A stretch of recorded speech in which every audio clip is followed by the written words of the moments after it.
Good morning to you, Galina.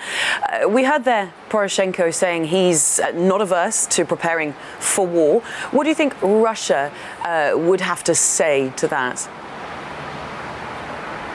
Well, Russia will say if there is a war, Russia will never start it first. Russia keeps on denying the one-sided militarization of Black and Azov Seas. Konstantin Kosachev, the chairman of the Foreign Affairs Committee of Russia's upper house of parliament, told me yesterday that he does not see any reasons for bringing more troops to this region right now, and that Russia will never start the escalation, the military escalation. He said that this provocation organized by Kyiv is intended to solve some issues like the status of Crimea, the situation in the east of Ukraine, and the elections in Ukraine. And he said that the slogans that Ukraine is a besieged fortress surrounded by enemies will surely help Mr. Poroshenko. Kosachev also thinks that this martial law is intended to solve the internal problems, so Moscow does not see any threat in it yet. And he underlined that if Ukraine decides to use force, Russia will have to answer, and this answer will be very strong. Let's take a listen. There are no attempts by Russia to block the Strait of Kerch. No attempts by Russia to achieve any one-sided militarization of the Sea of Azov in its favor. All that needs to be done is to simply follow the rules. They know it well in Ukraine, and that Ukraine has now gone to violate those rules. We try to break the Russian border. It is extremely alarming, because behind this is the line on resolving the issues that have accumulated between Russia and Ukraine by force, and it is a dead end. It is completely obvious that if Ukraine, either by itself or with the help of its allies, somehow tries to resolve issues by military means, this will all turn into a military defeat. Перспективы у этого решения не существует. Совершенно очевидно, что Украина, будь то самостоятельно, либо при поддержке своих известных союзников на Западе, попытается как-то решить вопросы в отношениях с Россией военным путем, это все обернется военным поражением. Well, Galina, we've heard from the US President Donald Trump. He says that he may cancel a meeting that he's due to have with President Putin at the G20 summit this week. Would Russia take notice? How significant would this be for the Russians? Well, the Kremlin has not commented that yet, but of course it's a very worrying signal for Moscow, which has been waiting to see which side is taken by Donald Trump. And the Kremlin has been trying to push for this meeting since a long time. And even if it seems that Mr. Putin does not care anymore about his image on the West, he seems still to believe that this personal meeting with Donald Trump, as in Helsinki, could be, even if not a game changer, but very productive for Russia. So Moscow could take the same logic which will point the finger at Ukraine, and it will say, look what is happening right now, look the consequences for Russia, and look, it is not Russia which wins from what had happened in the Kerch Strait. Now, the French President Emmanuel Macron has said street violence will not force him to reverse the government's controversial fuel policy. Amid tumbling popularity rates, the embattled leader pledged to stand firm, despite 2 weeks of protests that have left 2 people dead and more than 600 people injured. Annalise Bell reports now. For the past 2 weeks, the so-called Yellow Vests protests have seen thousands take to the streets across France in anger over a government-initiated fuel tax. But the embattled French President Emmanuel Macron has come out fighting, saying he will not abandon the controversial levy in a speech setting out France's strategy for a clean energy future. I do not confuse these unacceptable acts with the demonstrations with which they have been associated. I do not confuse thugs with fellow citizens who want to send a message. I have understanding for these fellow citizens, and I will not give anything to those who want destruction and disorder, because the Republic is both public order and the free expression of opinions. You can't be for the environment one day and against fuel price rises the next. You can't decide on a carbon tax a few years ago, then denounce the cost of fuel today. May I remind you that this tax was voted in many times before, committing political figures of various persuasions to it? But for some, the hour-long speech was yet another sign Emmanuel Macron is out of touch with French people's grievances. The only good news is that Macron has landed successfully on Mars. Honestly, his speech is not what was expected by the French people. In general, this morning, French people were expecting two things: an answer on spending power and an answer for the people who don't have another choice than driving to work. He said nothing about both questions. Following a meeting with France's Environment Minister, Yellow Vests representatives have called for further demonstrations on Saturday. Annalise Borges in Paris for Euronews. Well, Annalise is still in Paris and she joins us now live from there. Good morning, Annalise. This is an enormous challenge for Macron and his presidency. Can he weather this storm?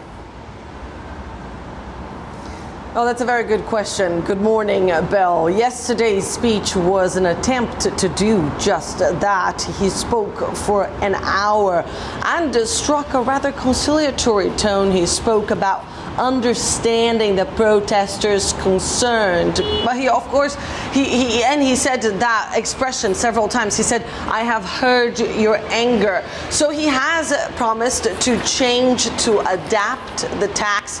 But he is not going to back down. Emmanuel Macron, who insists that his reforms, that his vision for France is the only way forward. He has, however, invited the protesters, invited these so-called yellow vests to take part in participatory consultations, in popular consultations that will take place over the next 3 months. And he has invited representatives for a meeting last night at the presidential palace with the environment minister, a meeting the protesters, the two representatives of the protesters have said was disappointing.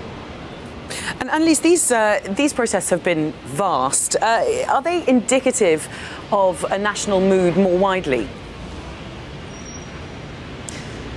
Well, the strength of this movement, the fact that it gathered some 300,000 people across France 2 weeks ago and then thousands here on the Champs-Élysées last Saturday, lies on the fact that it's not just about this tax. It's not just about raising fuel prices. It's about a wider discontent that has spreading across France about purchasing power.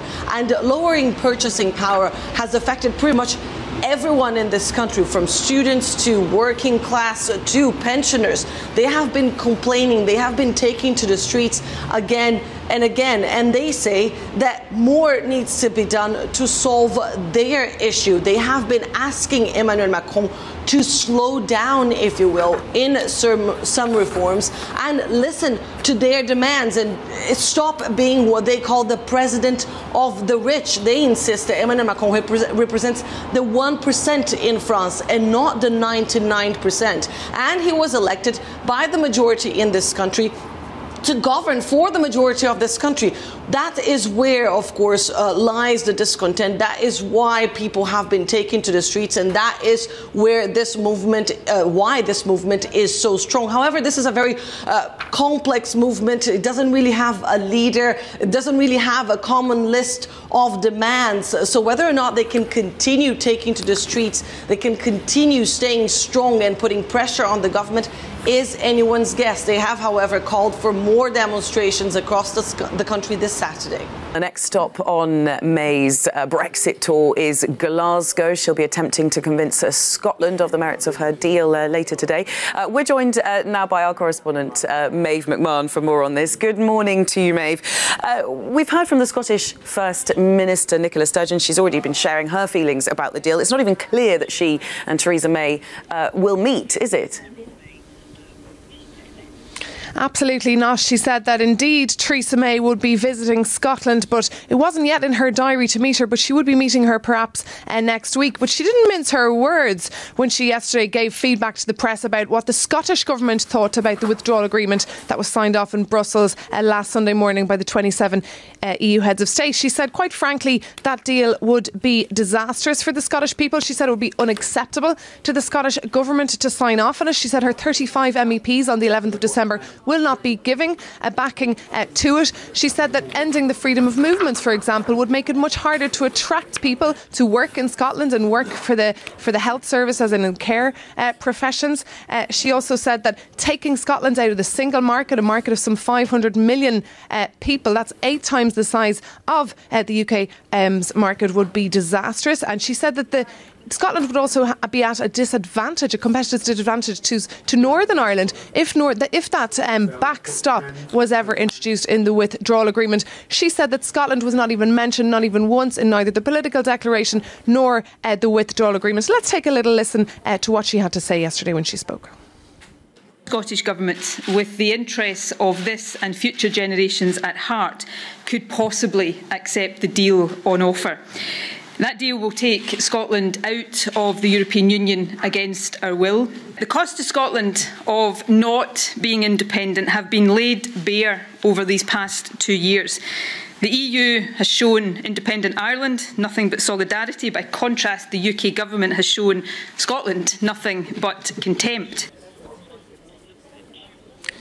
And it seems that Nicola Sturgeon has the backing of her people. A new poll by Populus came out this morning and said that 70% of the Scots, if there was another referendum, would vote in favour of staying in the European Union. You might remember back in June 2016, 62% of the Scots voted to stay in the European Union. And many feel now that they're being dragged out of a bloc against their will. And all of this, Maeve, is making the idea of Scottish independence rear its head again, isn't it?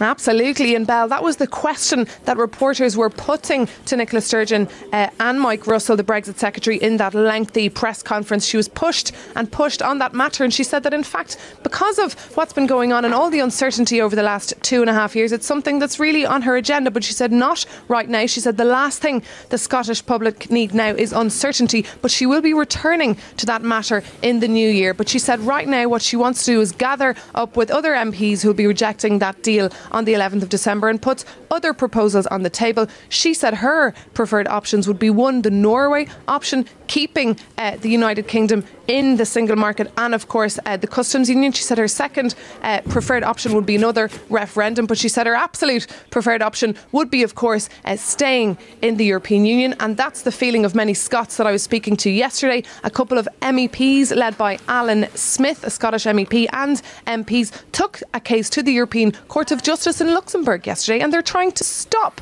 Brexit altogether, stop the Article 50 procedure, and they want to ask the European Court of Justice if the UK Parliament can do that without having to ask the other 27 member states. Now, the hearing took place yesterday and we'll have a ruling before Christmas at some stage.